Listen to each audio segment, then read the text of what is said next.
জুনাইত অনুষ্ঠিত হোৱা পবা মহোৎসৱৰ আজি দ্বিতীয়টো দিন। চিয়াং আৰু লালি নদীৰ বৃহত্তৰ বালিচাপৰিত মিচিং সাহিত্য সাহিত্যৰ পৰিষদৰ উদ্যোগত তিনিদিনীয়া বৰ্ণাঢ্য কাৰ্যসূচীৰে আয়োজন কৰা মহোৎসৱভাগিৰ পুৱাৰে পৰা চৌদিশে এক উখল-মাখল পৰিৱেশে বিৰাজ কৰিছে। ৰাজ্যখনৰ বিভিন্ন প্ৰান্তৰ পৰা আহিছে পৰিৱেশক ভালপোৱা বিশিষ্ট প্ৰকৃতি প্ৰেমীসকল।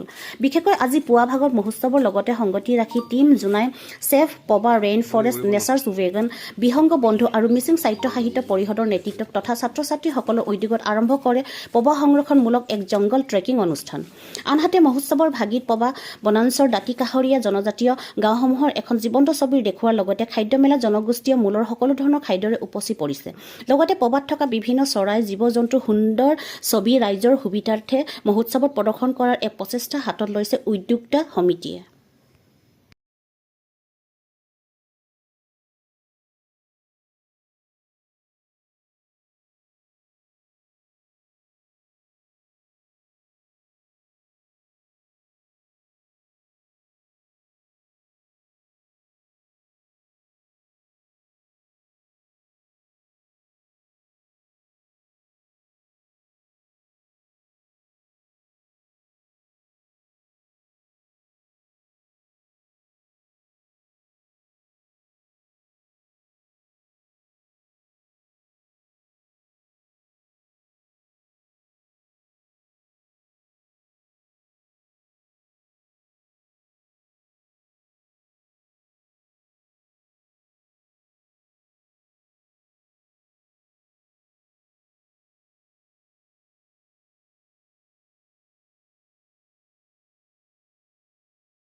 মিচিং সাহিত্য সাহিত্য পৰিষদৰ উদ্যোগত যি পবা মহোৎসৱ অনুষ্ঠিত হৈছে তিনিদিনীয়াকৈ।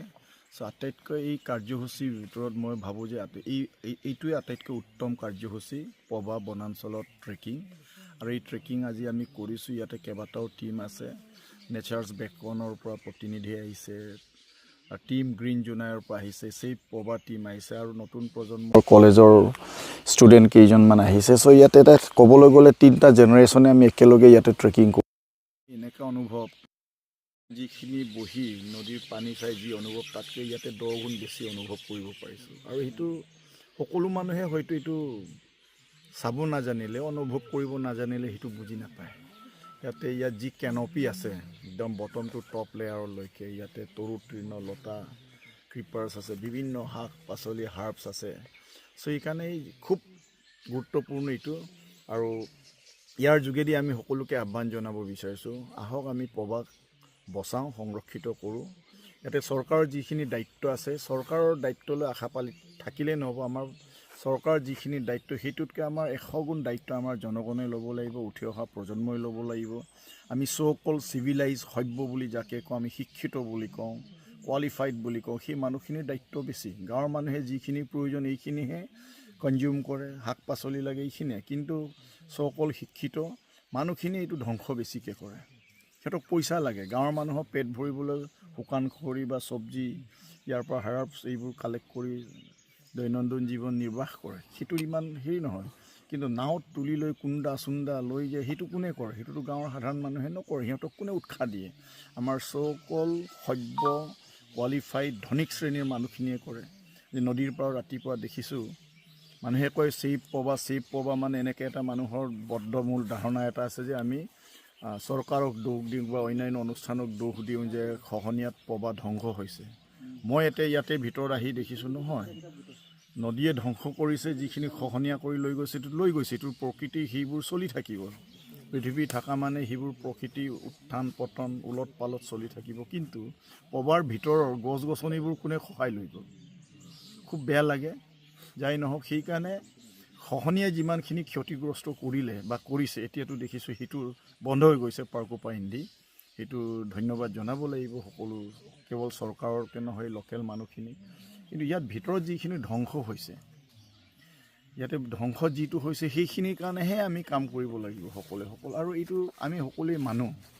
মানুহে যেতিয়ালৈকে নিজে নিজৰ কথাখিনি উপলব্ধি নকৰে, ইয়াৰ মূল্য যদি আমি নিজে বুজি নাপাওঁ, তেতিয়াহ'লে ইয়াক বন্দুক দি ৰখাব নোৱাৰে, বম দি ৰখাব নোৱাৰে, এইটো আইন কানুন দি ৰখাব নোৱাৰে আমি নিজে আগতে সচেতন হ'ব লাগিব সেইকাৰণে সকলো জনগণক এই আজিৰ ৰাইজক আৰু এই আটাইতকৈ আলাসৰ মৰমৰ আমাৰ পবা ধেমাজি জিলাৰ ভিতৰত ধেমাজি জিলাৰ গোটেই মানুহখিনিক ইয়াৰ পৰা অক্সিজেন যোগান ধৰি আছে অম্লজান যোগান কৰি দি আছে গতিকে ইয়াক আহক আমি সবাক বচাওঁ পবাক বচাওঁ সংৰক্ষিত কৰোঁ আকৌ ইয়াকে পুনৰাই জীৱিত কৰি তোলোঁ সজীৱ কৰি তোলোঁ তাকে আহ্বান জনাওঁ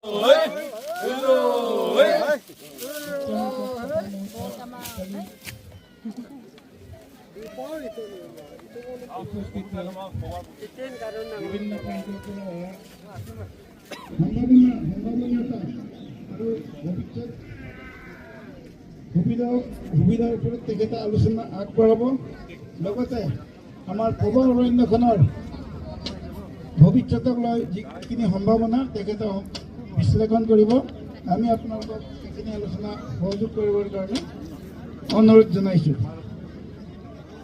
দ্বিতীয়তে আলোচনা চক্ৰত পবা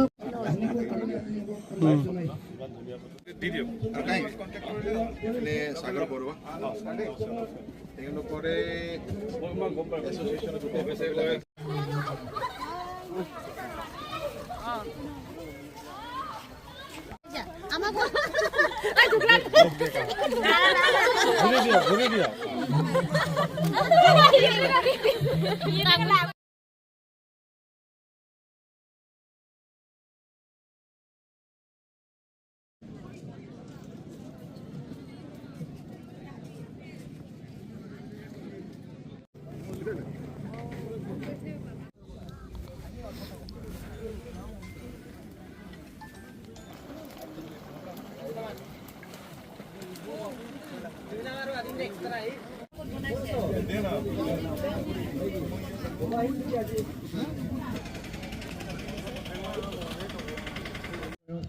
ইতিমধ্যে 100 বছৰ দৌৰিছে এয়া পদবৰ্ষীয় অনুষ্ঠান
আমাৰ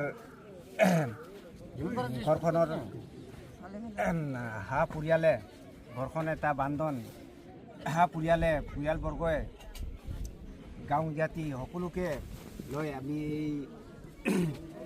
এই পবা মহা উৎসৱত আমি অৱস্থিত আৰু সেইখিনি নিয়ম নীতিৰে আমি আমাৰ প্ৰাৰ্থনা হ'ল ঈশ্বৰ ব্ৰাধৰম আপুনি ঋষি কৰ্ম আমাৰ ৰাভা ব্যক্তিয়ে যি ধৰণে আপোনাক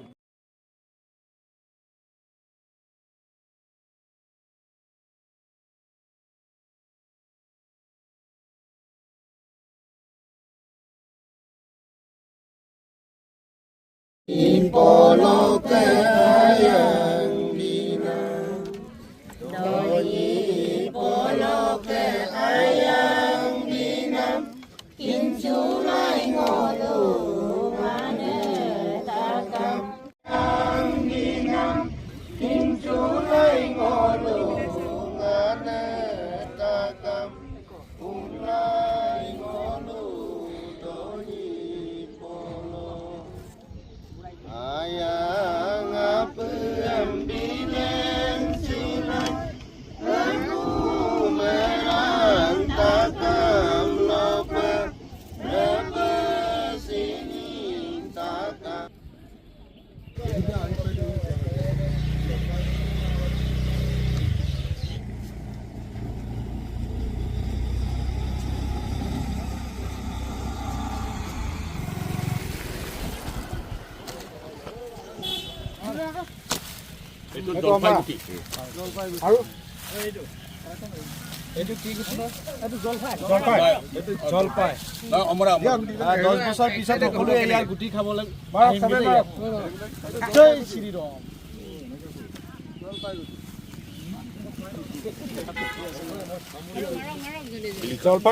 জলপাই